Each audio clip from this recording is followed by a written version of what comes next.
Well, it's great to have you here, and welcome everyone to DLD in Singapore. We're really, really glad you all made it out to Capella, and even though we don't have a little rocket man and a big rocket man up here on stage, I think we're still going to be having a crack of a discussion. And of course, when we thought about how we'd put together the program for DLD, the question is sort of what's the angle? What do we really want to talk about? And I think there's an intra-Asian angle, of course. We're investors in the region. Many of our friends in the ecosystems are investors in the region, but there's also a lot of partners from DLD who are looking at the Asian region, and quite a few of the very interesting companies that we see coming out of the US, that we see coming out of Europe, are thinking, how do I actually ride the Asian tiger in the best possible way? What is there to do? And before we sort of delve into the questions and the particularities of actually making it work in Asia for companies that are not headquartered here but are going into the region, why don't we now know what you do? I think it has to do with the driving thing, absolutely. But maybe Matt and Paran, why don't you give us a short overview of what it actually is that you're trying to bring to Asia? Sure. So a quick overview. Skillshare is an online learning community. We have 23,000 video-based classes across a wide range of creative, technology, business, and even some personal and lifestyle topics. It's an open platform, so we have about 6,000 teachers from all over the world who have taught these classes.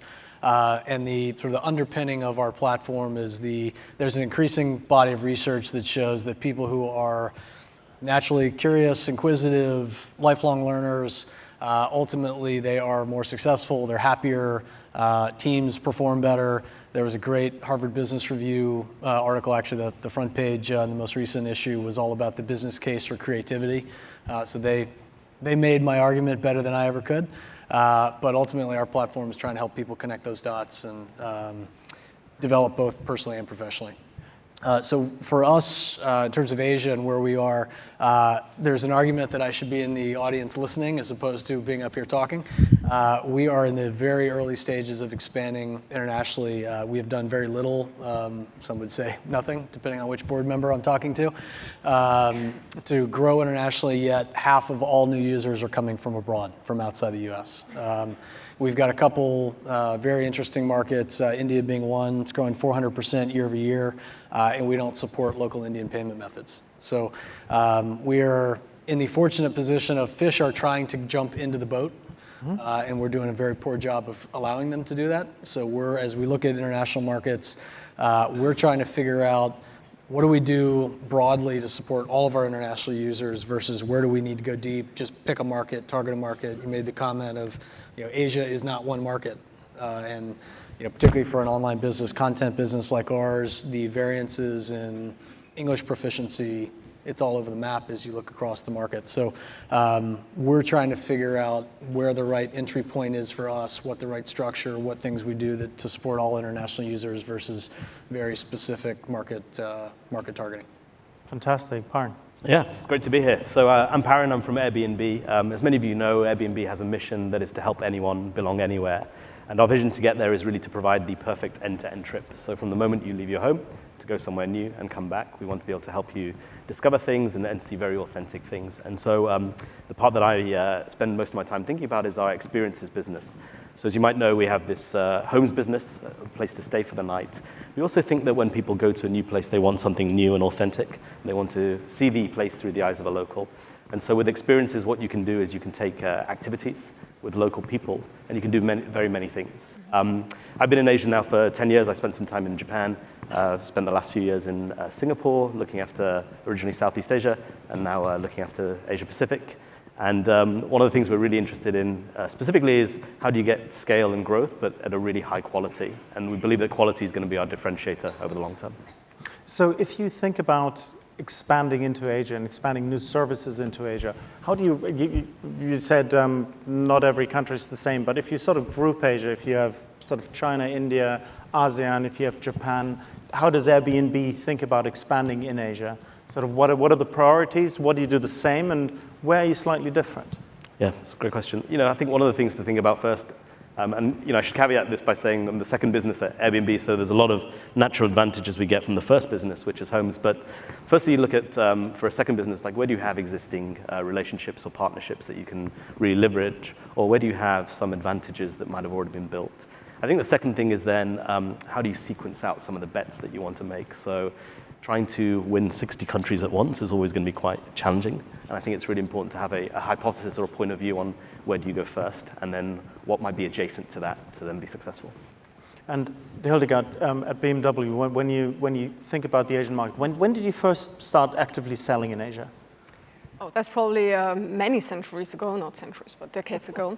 But the importance is for us, we have changed the organization in that respect, that we usually ran all the regional head functions out of Munich. Yes. So this region was taken care of by somebody sitting in Munich and traveling into the markets. And part of the restructuring last year and part of our strategy number one, we looked into the footprint we would have here in Asia.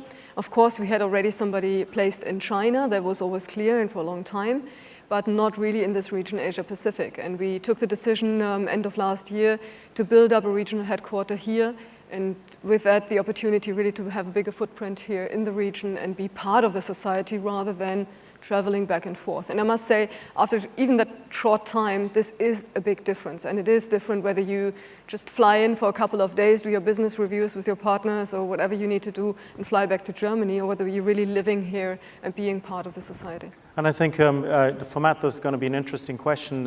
As you expand into the Asian region, how much do you follow a product-led model where the product is king and then you just sort of roll it out and have the fish jump into the boat, as you said? Or how much you're going to adapt your local product to be closer to the local consumer? Have you thought that through? Yeah, and we've been talking with a lot of other sort of similar tech companies that have gone into these markets. And I think the consistent theme is if you're going to get serious, you got to put boots on the ground. And I think particularly the partnerships is going to be a key component for us. So as we talk about, it could be telecom, it could be phone producers getting our app. We have a mobile app. How do we get our app on all new phones? We're looking at, we do a lot of influencer marketing. So social media influencers are our number one marketing channel. A lot of our users start on YouTube, end up on Skillshare. There are all of the international versions of those content platforms, social platforms. So I think for us, there's absolutely a lot of room to grow just by doing the horizontal things that support all of these markets. But I think when it comes time to get serious, we're going to have to put some people here. Yeah. By the way, just a bit of advertising for a panel I think that's going to be on this afternoon, Conquering the Indonesian Consumer. Fantastic insights from John Uriadi and from Mankiti Bose from Selingo, who had just taken the Indonesian market by storm and the way exactly how they do it. She'll be telling you a little bit about it, and then of course you can quiz her about it as well. So talking about the consumer, you at Airbnb, you run a global business and it's a global network, and I can do everything from everywhere. What's the specific Asian angle that you have? How is Asia different to the US and to the European consumer? Yeah, so I think when we talk about our users or our audience, we tend to think about it as our community of both guests and hosts. And so I think the first thing to think about sitting in Asia is what are the things that are already happening naturally where you probably don't need to do too much localization at first. And so one of the things we've seen straight away is there's a lot of American guests who are coming to the region. They might not be able to read the billboards, they might not know how to get a SIM card, they might not know where to explore each city. And so one of the first things we did was just help them discover parts of Asia.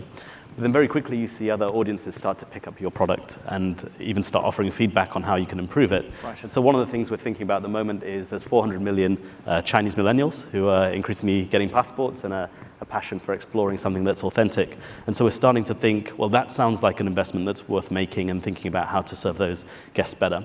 On the host side, I think it's really important here to be as local as possible because the hosts are on the ground and they're providing the hospitality. And so specifically for Southeast Asia, I think there's 3 really big trends that are quite important. I think there's been a lot of developments around payments, messaging, and e-commerce.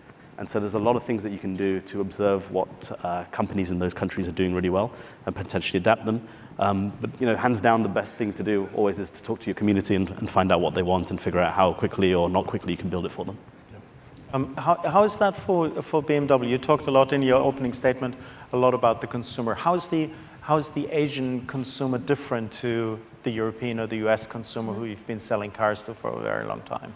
Yeah, I mean, there's two things. One is on the product side, you clearly see there is a different twist. I mean, it's still the global products, and there will always be. That's not the point. But in terms of the specification, in terms of which of the options that you can book into a car are really important to the Asian markets, you can see quite a difference. So let me give you the example. I mean, in Germany, and my friends here from Germany would agree on that, there's always one score in the prices that is very important, and that's the 10th of a second that you can make it around the Nürburgring. Well, this might be, under the traffic circumstances and under the road conditions that we find in a lot of the Asian markets, not the most important thing. It's good to have that image of the driving, the ultimate driving machine, of the sporty driving, and that will always be at the core of BMW.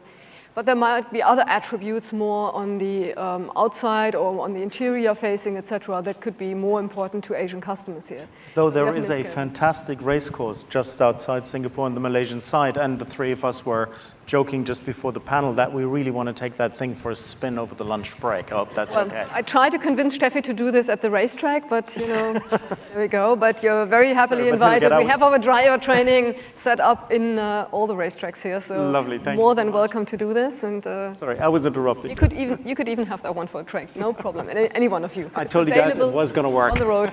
I was hoping we got to take one of those home. Now, right? But you can only drive with this one to the Airbnb hosts. Is that a nice link? Goes without saying. And you can only drive this once you've done your skill program. We'll get some Skillshare classes in the center console. Absolutely, and that certainly is going to be one of the experiences you're going to be selling on the platform, right? Actually, yeah, if you go to Havana today, you can do an experience in a classic car with a host who will take you around Havana in a classic car. Oh, wow, okay. Okay, before we drift into the cars, although I like that, the other thing, coming back to your question, is really for me the way how we communicate and how we approach the customers here. And that's, like I said a little bit in the beginning, it's a very different way. I mean, that's probably something that a lot of the multinationals here feel when you're based in Germany, the headquarters in Germany or any place in Europe. They look at the US market, they look at China, they might look at some of the big European guys, and then there comes this line in any of those plans that says rest of world. You know this? And rest of world then often is a lot of my markets, because individually there might appear a smaller market there. But this is not rest of world, this is the center of Asia, and this is the center of a lot of the developments that we need. So 650 million people. It is substantial, and like I said, the consumer class, the middle class is the fastest growing class in here, and that's certainly the class that brings the purchasing power that we all live from. So we better take care of that and really do our marketing investments also in the way that is expected here. And like I said before, the expectations here are really top-notch. So it's not about having a nice car configurator on a website. That might be nice for some other countries, but in this region, you would have that car configurator on your mobile, and you would have it available, and you could do by the click of it anything, even purchase the car. Now, is the consumer demand, though, the same? I mean, last week I was in Berlin, and I used my Drive Now app to get an i3 well done. In Charlottenburg, of course, and I was driving out to another part of Berlin. So the big trends that we're seeing in mobility, electric vehicles, autonomous driving, the sharing economy, are those the exact same things that you see in Asia, or are there tweaks and twists to that? Definitely. I mean, one of my biggest surprises when I arrived here was I was looking for the charging stations. There are hardly any charging stations, right? To my Singaporean friends here. I think I found one just in front of in the corner of the Shangri-La Hotel. And then I was talking about the high-rise buildings that are built here. And as I said, mine is the one I'm living in is very new. And I asked, but where's the wall box? And they looked at me like, what do you mean? Like, yeah, where's the charging station? Because again, in most of the European countries, you would have it mandatory by the time now that when you build a new building there, that you would have some charging possibilities in there. And I was totally, I wouldn't even say disappointed, because I was expecting Singapore, latest, greatest in tech, having, of course, charging stations all over the place. So yes, the trends are there, but the execution is still a long way. And I think that's one of the challenges, for example, that Singapore has as well, to catch up on these things. There's no time to lose. And to say, well, charging stations we do in a few years' time, sorry, that's not good enough. We definitely need to evolve the infrastructure and make sure that those global trends definitely work. And I think, honestly, Singapore is a place where electromobility is the perfect spot. I mean, you have a regulated market, you have a limited number of cars on the road, And it's, in terms of size, the market is, 40 by 20 kilometers roughly. So it's a perfect place to have electromobility. But we need, all partners to turn in the same direction and come up with infrastructure first. Otherwise, it won't be too attractive. And is the Singaporean government behind this now and building this out? We have a lot of good talks. And with the help of Mr. Sante, we try to get even more intensified talks there.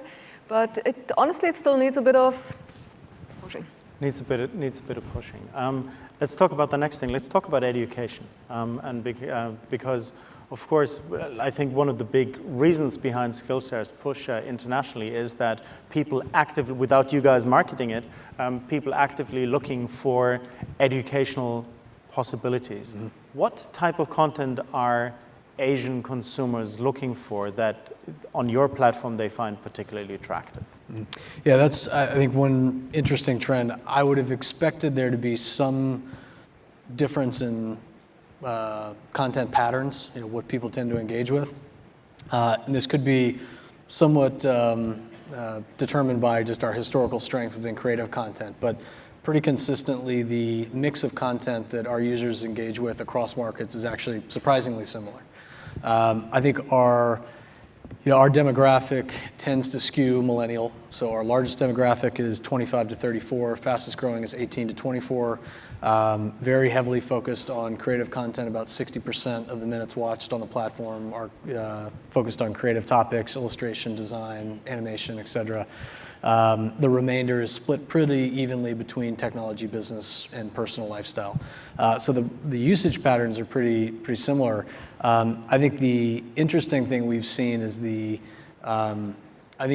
price sensitivity across markets, despite some pretty wide ranges in purchasing power and sort of the traditional indexing of what people are willing to pay. In the Asian markets, the demand at our US-based price point holds up very well. Oh, wow. Which I think when you look at some of the other ed tech models, particularly K through 12, test prep, people are willing to mortgage their homes to get their kids into the right university. So most of our content is post-grad, so you're trying to evolve and develop professionally. There's still a very strong demand there.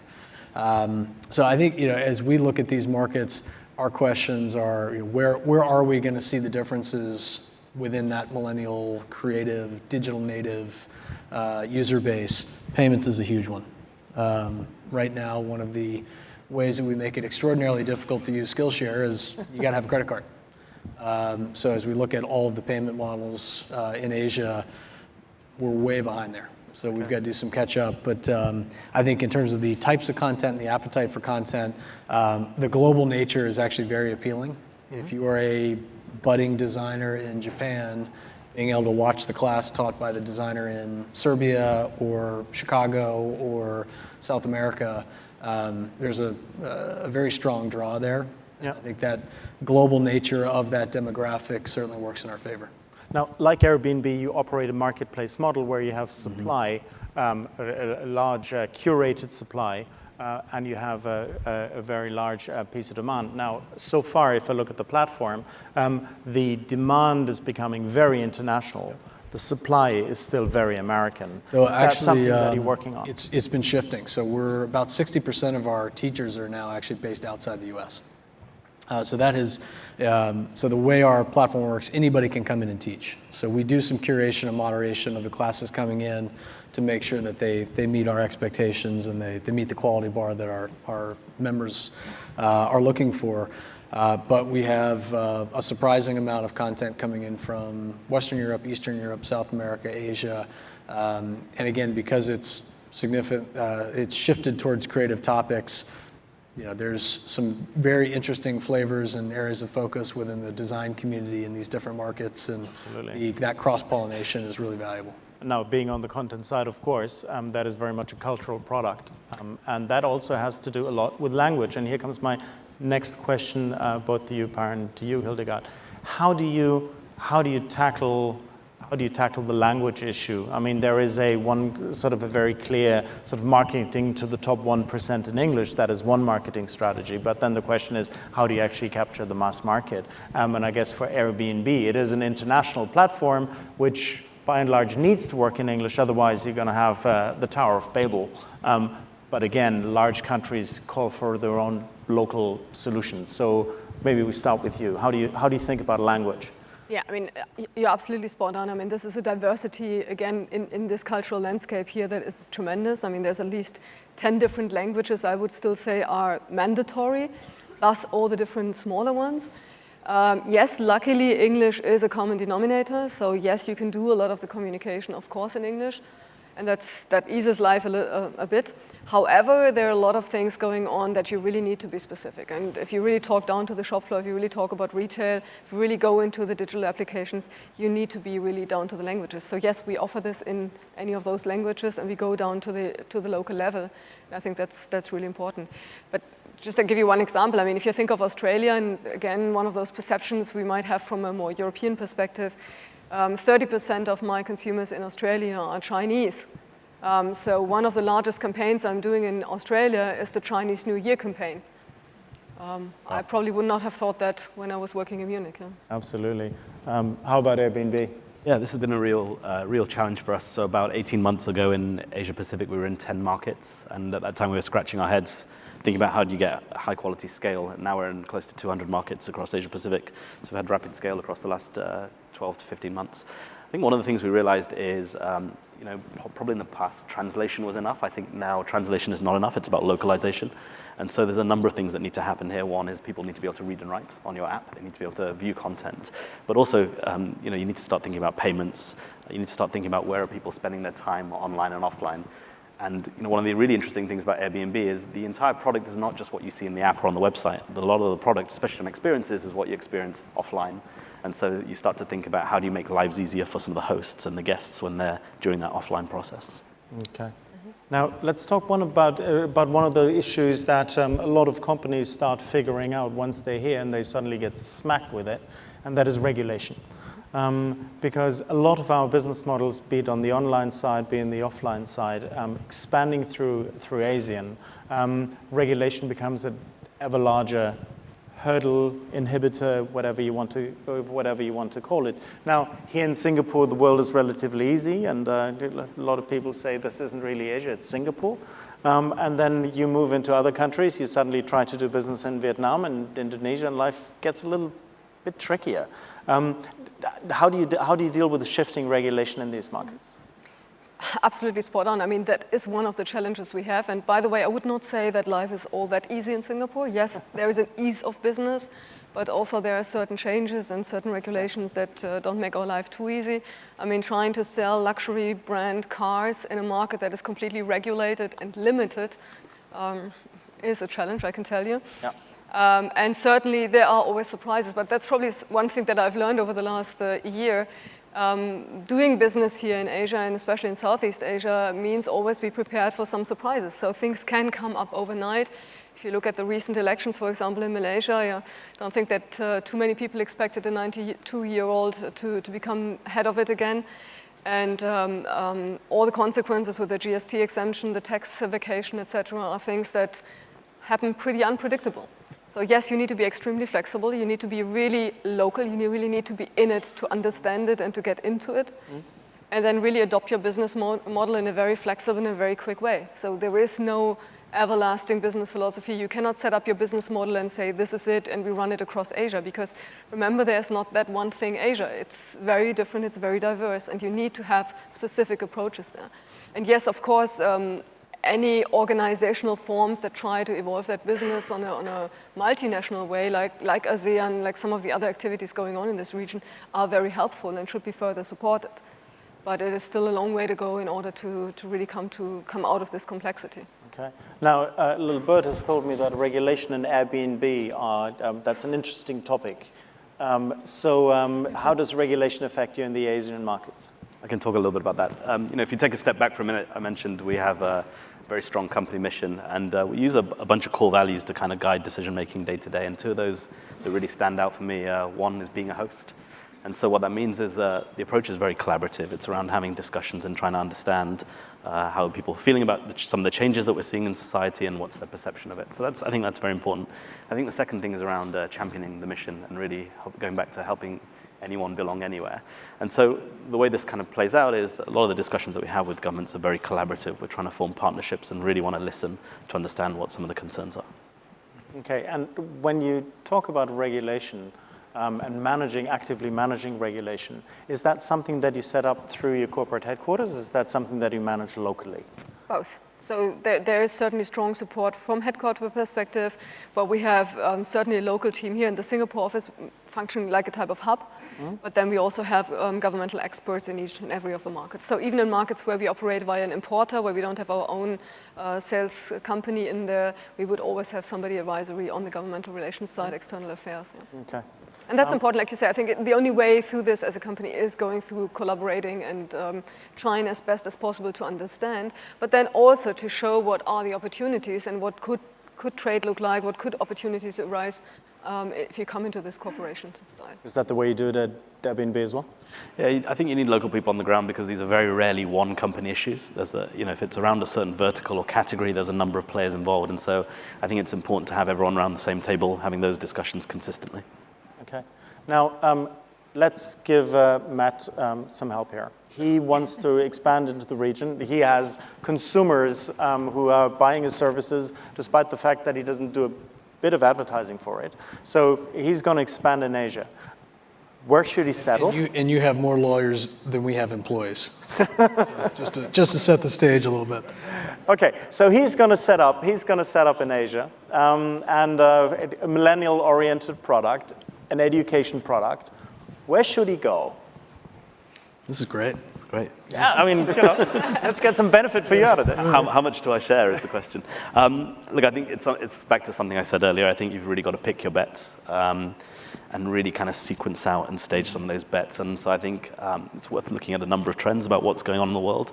One of the things that I'm thinking about very closely at the moment is this idea of Chinese outbound and millennials and figuring out where are they going, what are they doing, what are they interested in doing. And when you start to look at some of those trends and the size of those opportunities, you can very quickly start to determine where to place those bets. And so in the context of Chinese outbound, two places that become very interesting straight away are Thailand and Japan. Mm-hmm.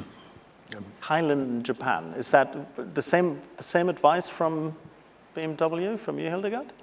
I would not dare to give you an advice in terms of the markets because I think you're probably better the expert in what is the right place to go for learning. But I think what is great, I mean, you have the asset of having your platform, right, which fits perfectly to the expectations here of having everything run through platforms on digital, etc. So I think you're definitely in the right business model. And I would use the word scalability to go into, like you said, pick the right choices here and pick the right scale for certain things. But certainly, as you are, I think more than anything else, I would invest into the IT infrastructure. I would invest into the ease of use in the mobile applications in order to really have that access very quickly. And then it's all about building community. It's like building here, like Steffi does, building here this DLD community, really quickly getting in this community feeling and creating a value, an added value where people think it is great fun, it is great interested, it gives me new opportunities to be part of this learning community. Mm-hmm. I'd add to the point about community as well, both internally within the company and externally. I think internally it's very important to give people the mission and the why, but not necessarily the how, and maybe give them guardrails on how to operate within the company. But I think externally the idea of community is very, very important. Yep. Yeah, and we've seen that. I think at a prior company I was now called Upwork, it was Odesk back then, big freelancer marketplace, global in nature, people all over the world. And we would see, like Bangladesh was an amazing example where there was sort of nowhere in terms of our total revenue, active users, hours worked, and you saw this little pocket of users pop up. And that one guy in that one apartment who started making $20, $30 an hour US while working from his apartment in Bangladesh, and everybody's trying to figure out why his car looks like that, and he never leaves his apartment. Word travels pretty fast, and then the apartment next door, and then you start to see these little viral explosions of activity, and we see something similar. We're starting to see those similar dynamics at Skillshare, where there are little communities and little pockets popping up, and the question for us is, do you just grab that momentum and run with it, or are you just very deliberate, very targeted? We have a lot of debates of size of market versus momentum that we already have, and that's that's the fun part of the job, is figuring out where to go. All right, fantastic. Look, we're very much coming to the end of our time here, end of the session. Very, very great insights from you guys.